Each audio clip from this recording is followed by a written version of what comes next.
घर रखे तीर कमान, दुनिया वाले जानू हम तो आदिवासियान। शामिया ने अब डोल चुके थे और अब उन्होंने यह ऐलान कर दिया कि हवा का बहाव अब रुक चुका है, तूफान का दम अब टूट चुका है। जैसा कि वह यह जानते ही न हो कि ऐलानों का तूफानों पर कोई असर नहीं होता।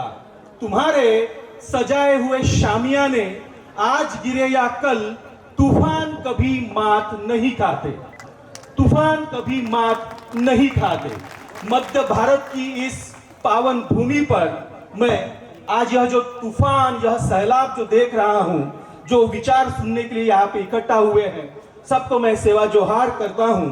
और विशेषता कोयतोड़ गोंडवाना महासभा और समस्त कर्मचारी संगठन, इनकी अगुवाई में यह जो प्रोग्राम यहाँ पे लाया गया है, यह पहली बार नहीं है। मैं फरवरी 2019 में इसी गोटूल में मध्य भारत में जो वैचारिक कार्य शुरू किया था, वही जगह है और आज 6 साल बाद मैं आप लोगों के बीच में यहाँ पे आया हूँ। दोस्तों, मुझे आयोजकों ने जो बात कही है कि बड़ी मात्रा में यहाँ पे युवा वर्ग है, जो स्कूलों में जाते हैं वह विद्यार्थी है, जो संगठनों में काम करते हैं वो कार्यकर्ता है, उनको किस तरीके से प्रबोधित किया जाए, यह विषय मुझे दिया गया है। मैं एक बात कहना चाहूंगा, हमारे यूनिवर्सिटी के किताब में एक लेसन है, उस लेसन का नाम है टेकिंग स्टडीज सीरियसली। पढ़ाई को बहुत ही गंभीरता से लेना चाहिए। और इस लेसन के लेखक है डॉक्टर खुशवंत सिंह, जो अभी हमारे बीच नहीं है, लेकिन वो खासदार रह चुके हैं राज्यसभा के। अच्छे घर से होने के कारण जब वो लॉ की पढ़ाई करने के लिए उन्हें लंदन भेजा जाता है, इंग्लैंड में जब वह पढ़ाई करते हैं और जब पास करके जब वो भारत आते हैं और उनके मित्र पड़ोसी जब उनके घर में जाके पूछते हैं कि आप विदेश जाके क्या पास करके आए हैं, उनके पिताजी कहते हैं कि यह विदेश जाके टाइम पास करके आया है, क्योंकि उनको यह लगता है कि जो पढ़ाई उन्होंने की है उनका वहां पे जी नहीं लगता। और एक एडवोकेट होने के बावजूद जब वो अपने चेंबर में बैठे रहते थे तो वह साहित्य की किताबें पढ़ते थे और उनको तब यह लग रहा था कि मैंने एक गलत फील्ड का चुनाव किया, मैं तो लेखक बनने के लिए ही पैदा हुआ था। और धीरे धीरे वह जब लिखना शुरू करते हैं तो दुनिया की टॉप लीडिंग मैगजीन्स में वह आर्टिकल लिखते हैं, लेखक करके इंटरनेशनल लेवल पे अपना नाम वह फेमस करते हैं। वह यह कहते थे कि जब मैं स्कूल की पढ़ाई कर रहा था, जब मैं लॉ की पढ़ाई कर रहा था, तो मैंने पढ़ाई को कभी भी गंभीरता से नहीं लिया, लेकिन आज मेरी उम्र 76 साल की हो गई है, 76 इयर्स की हो गई है। मैं उस समय जब स्कूलों में पढ़ाई करता था तब मैं कभी भी पढ़ाई करने के लिए सवेरे नहीं जागता था, लेकिन आज मैं 76 साल का हो गया हूं। आज मैं 4 बजे सवेरे उठ के फिर से स्टूडेंट जैसा पढ़ाई करता हूं। देखिए, ये बहुत महत्वपूर्ण स्टेटमेंट है हमारे समाज में। बराबर जी, एक मिनट। आपको अगर प्रबोधनी के अंतर्गत अच्छे वक्ताओं से अगर अच्छी बातें सुनना है तो निश्चित रूप से तालियां बजा करके उनसे अच्छी बातें उगलाएं, समय समय पर ताली बजाएं, उत्साहवर्धन करें, अन्यथा जो चीज उनके अंदर है वो निकलेगी नहीं। सबसे पहले तो एक बार जोरदार तालियां बजा करके मनोज मरावी जी को हौसला बढ़ाएं, ये बात, और बीच में भी इसी तरह से बजाते रहें।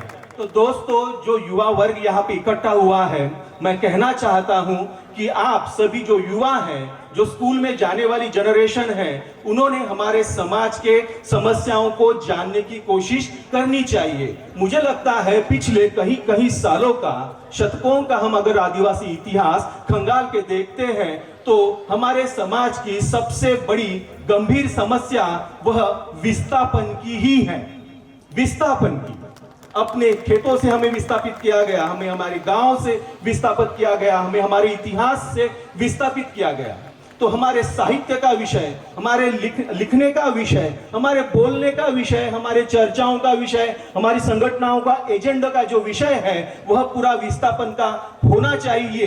लेकिन हमें वह जागरूकता आज भी नहीं दिखती है।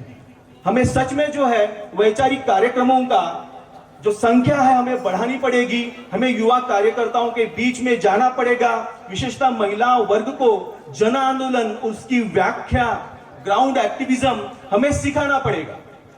आप अगर ये चाहते हैं कि हमारी समस्याओं को कोई और देखेगा और बात करेगा, आप अगर ये चाहते हैं कि हमारी समस्याओं को देखकर कोई दूसरा चल के आएगा, तो ऐसा नहीं होगा। अगर आप अपनी समाज और समस्याओं का रिमोट कंट्रोल किसी दूसरे के अगर हाथ में दे रहे हो, तो इससे जो है आपके समाज में सामाजिक, राजकीय, सांस्कृतिक किसी भी तरीके का बदलाव जो है वो नहीं आएगा। जब ब्रिटिश भारत से अपनी सत्ता छोड़ के चले गए, तब ब्रिटिशों के गैजेटियर्स में, ब्रिटिशों के सरकारी दस्तावेजों में तकरीबन 450 से ज्यादा रिकॉर्डेड आदिवासी अंचलों में होने वाले विद्रोह की हमें नोंद मिलती है, नोटिंग मिलती है। पूरी दुनिया में जब ब्रिटिश इंपीरियलिज्म अपने हाथ पैर जो है वो पसार रहा था, तब अकेले भारत में जो है उनके इंपीरियलिज्म के खिलाफ, उनके साम्राज्यवाद के खिलाफ जो है सबसे ज्यादा लड़ाइयां, संघर्ष, विद्रोह जो है वह हमारे ट्राइबल कम्युनिटी ने किए थे। इसलिए हमारे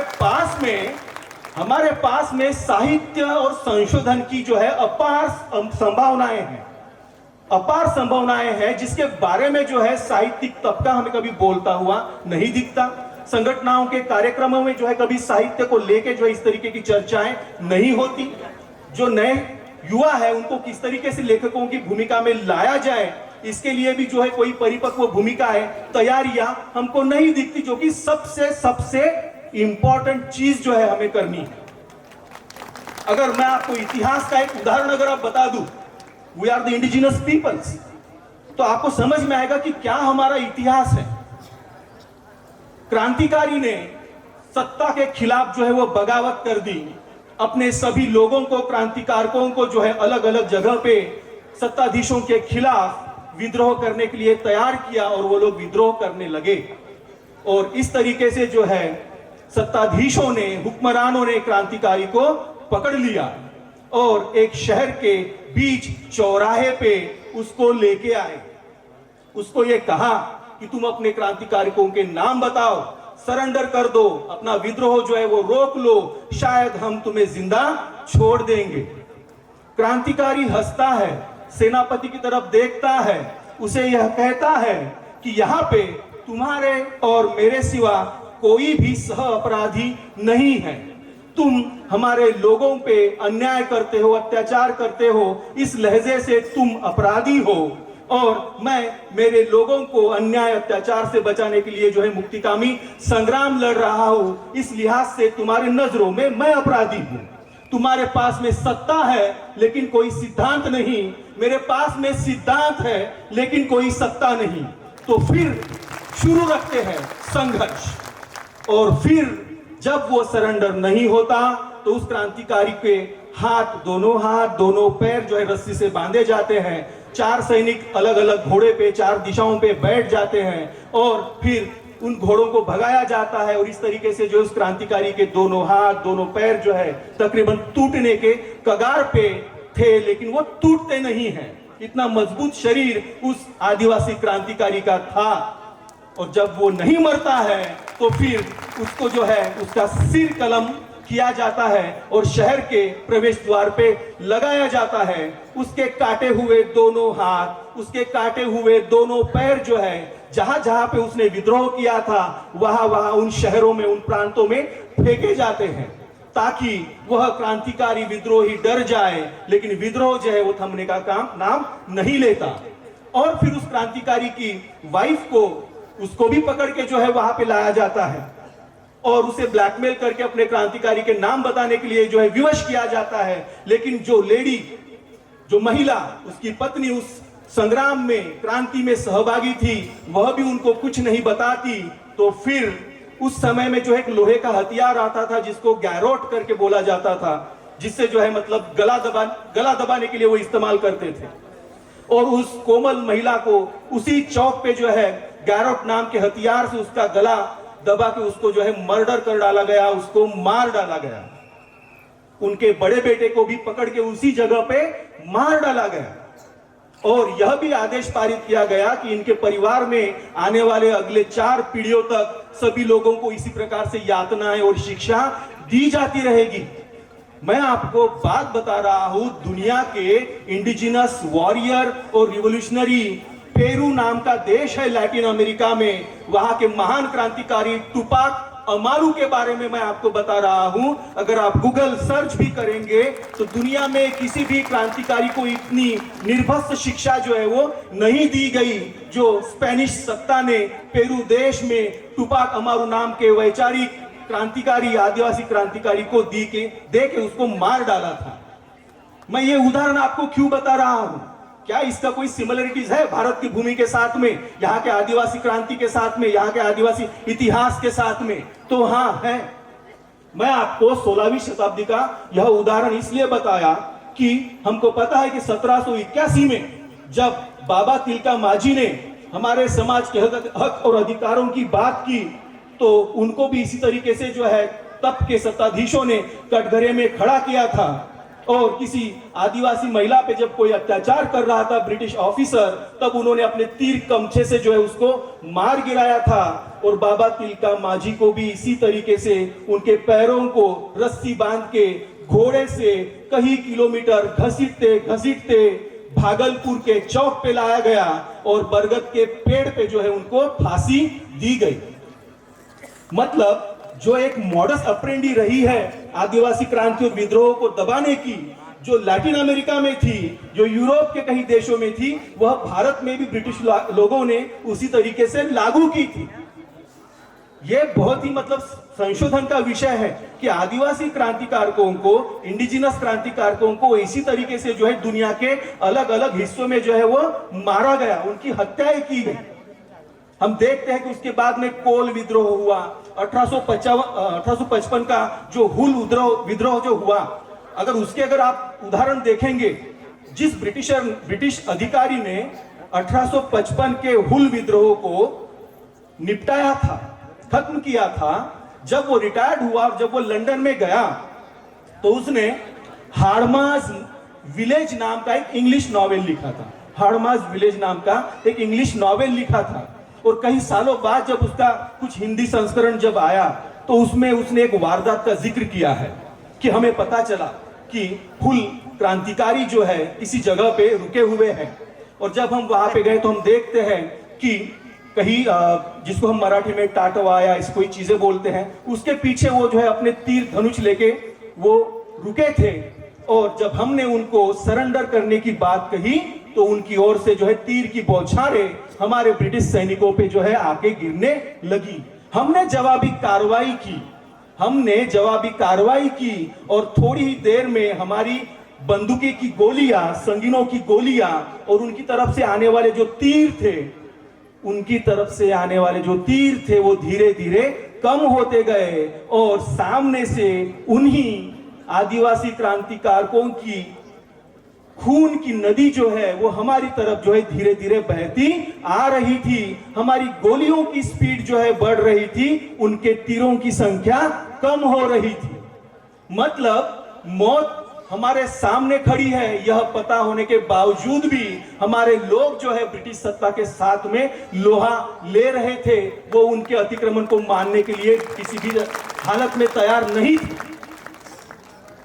एक हाल ही में मैंने एक रेफरेंस पढ़ा ब्रिटिश ऑफिसर का, लेखक का, उसमें उन्होंने कहा 1857 में जो राष्ट्रीय उठाव हुआ ऐसा कहा जाता है, तो उसमें जो है 2 क्रांतिकारकों को पकड़ा गया। उनको तोपों के मुंह पे बांधा गया। उनको कहा गया कि आप जो है यह विद्रोह छोड़ दो, ब्रिटिश सत्ता के खिलाफ लड़ना छोड़ दो, हम आपको मुक्त कर देंगे। तो सुनहरे बाल वाला बूढ़ा आदमी सेनापति की तरफ देख के हंसने लगा और उसने अपने हथियार डालने से जो है मना कर दिया और अगले ही पल जो है तोपों के साथ में बांध के दोनों बाप बेटे को जो है उड़ाया गया और उनके शरीर की जो है पूरी छिन्न विछिन्न परिस्थितियां की गई। आपको पता है मैं किनके बारे में बात कर रहा हूं? राजा शंकर शाह, राजा रघुनाथ शाह। ये इतिहास है दोस्तों। इतिहास में, दुनिया में किसी भी विद्रोही क्रांतिकारियों को सत्ताधीशों की ओर से इस बेरहमी से नहीं मारा गया। क्या कारण था? जब जब हुक्मरान लोग ब्रिटिश आदिवासी क्रांतिकारकों को इस तरीके की सजाएं देते थे तो वो क्यों चिढ़ते थे उनसे इतना? क्योंकि उनको पता था these are the indigenous people, native son of the soil. ये भूमिपुत्र है, यह देश, जमीन, संस्कृति इनकी है जिन पे अतिक्रमणकारी करके हम लोग आए हैं। इसलिए हमेशा हर दौर में, हर दशक में, हर शतक में हमारा नामो निशान मिटाने का प्रयास अलग अलग तरीकों से जो है वो करता जाता था, आज भी हो रहा है। जिस तरीके से एक विशिष्ट प्रकार का फासिज्म, नफरतवाद हमारे समाज के खिलाफ जो है वो चलाया जाता है छुपे एजेंडों की तरफ, तो हमें वो समझना पड़ेगा ये कैसे होगा। यह जो मैकेनिज्म सिस्टम में इस तरीके से जो मतलब हिंसा हमारे समाज के प्रति बोई जा रही है, उस पे जो है हम किस तरीके से काम करें। मैंने अभी आपको जो 2-3 एग्जाम्पल बताए, बहुत से 90% लोग ऐसे होंगे यहाँ पे कि उनको ये चीजें नहीं पता थी कि लैटिन अमेरिका में कोई ऐसा क्रांतिकारी था जिसको जो है अपने समाज के हक अधिकारों को लड़ने के लिए जो है वो इस तरीके से मार डाला गया। बाबा तिलका मांझी को इस तरीके से मार डाला गया। बिरसा मुंडा का अगर हम उदाहरण लेते हैं, कितना बड़ा संघर्ष जो है उन्होंने ब्रिटिश सत्ता के खिलाफ जो है लड़ा था। 1900 में उनको जब पकड़ के तत्कालीन रांची के जेल में जब मतलब ले जाया गया तो उनसे मिलने जो है उनके साथी लोग गए, तो बिरसा मुंडा जो है उनको यह समझा रहे हैं कि आप रो क्यों रहे हैं? मैंने संघर्ष के सारे हथियार, मैंने संघर्ष की सारी विचारधारा मैंने आपको दी है और अभी मेरा यह संघर्ष जो है वो आप लोगों को आगे जो है ले जाना है। यह बात है 1900 की। फिर 9 जून 1900 को जो है बिरसा मुंडा शहीद हुए। उसके 31 साल बाद, उससे 31 साल बाद 23 मार्च 1931 को शहीद आजम भगत सिंह जी को भी इसी तरीके से फांसी की सजा मुकर्रर हुई थी। जब भगत सिंह को उनकी मां मिलने जाती है जेल में, तो वह भी 31 साल पहले बिरसा मुंडा अपने दोस्तों को संघर्ष आगे बढ़ाने का जो मैसेज देते हैं, 31 साल बाद भगत सिंह अपनी मां और बाकी साथियों को भी यही मैसेज दे रहे हैं कि संघर्ष के सारे वैचारिक हथियार मैंने आप लोगों को सुपुर्द किए हैं और अब यह संघर्ष आगे ले जाना आपकी ही जिम्मेदारी है। दोस्तों, हमें सपने देखने चाहिए हमारे समाज को मजबूत करने के लिए। हमारे मन में वो चीजें होनी चाहिए, क्योंकि सपने हर किसी को नहीं आते। बेजान बारूद की कनों में सोई हुई आग को सपने नहीं आते। घर में शेल्फों में रखे इतिहास ग्रंथों को सपने नहीं आते। सपने आने के लिए जरूरी होता है संवेदनशील हृदयों का होना। सपने आने के लिए जरूरी होता है नींद की नजर का लाजिमी होना। बैठे सोए पकड़े जाना, गहरी चुप्पी में जकड़े जाना बुरा तो है, लेकिन सबसे खतरनाक नहीं। सबसे खतरनाक होता है मुर्दा शांति से भर जाना, न होना किसी तड़प का, सब कुछ सहन कर जाना। घर से निकलना काम पर और काम से लौट के घर आना। सबसे खतरनाक होता है आपके सपनों का मर जाना। अपनी युवा पीढ़ी को आप यह क्या जोरदार बातें बोल रहे हैं, तालियां नहीं आ रही है। आप अपने युवा पीढ़ी को यह सिखाएं कि अपने इतिहास में हमको फिर से झांकना पड़ेगा। उस इतिहास की रीराइटिंग हमको करनी पड़ेगी। आदिवासी समाज के खिलाफ जो फासिज्म फैलाया जा रहा है, उसको आपको उनको सिखाना पड़ेगा कि उसको आइडेंटिफाई कैसे करते हैं, जन आंदोलनों का हिस्सा हम कैसे बनेंगे। यह सारी चीजें आपको समझानी पड़ेगी। आप बाकी सारी चीजें माइनस कर दो। आप अपने बच्चों का बहुत सारा एक्सटेंसिव लाड़ प्यार, यह चीजें ये माइनस कर दीजिए। आप उनको अपना इतिहास समझने के लिए बोलिए। और इसके लिए जरूरी नहीं है कि आप अगर डॉक्टर फील्ड से है, प्रोफेसर फील्ड से है, लॉ की फील्ड से है। अगर आप डॉक्टर भी है तो भी आप एक सोशल डॉक्टर है क्या? अगर आप इंजीनियर है तो आप सोशल इंजीनियरिंग कर रहे हो क्या?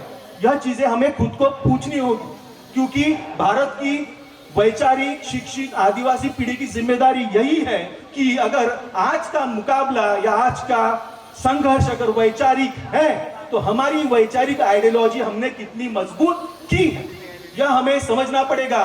अंत में बिरसा मुंडा समेत, बाबा तिलका मांझी समेत, वीरांगना रानी दुर्गावती जी समेत सबका जीवन हमें यही सिखाता है कि किसी पपीहे की तरह रटना मुझे मंजूर न हो, किसी पपीहे की तरह रटना मुझे मंजूर न हो, और रटाई आदमी की जात का दस्तूर न हो।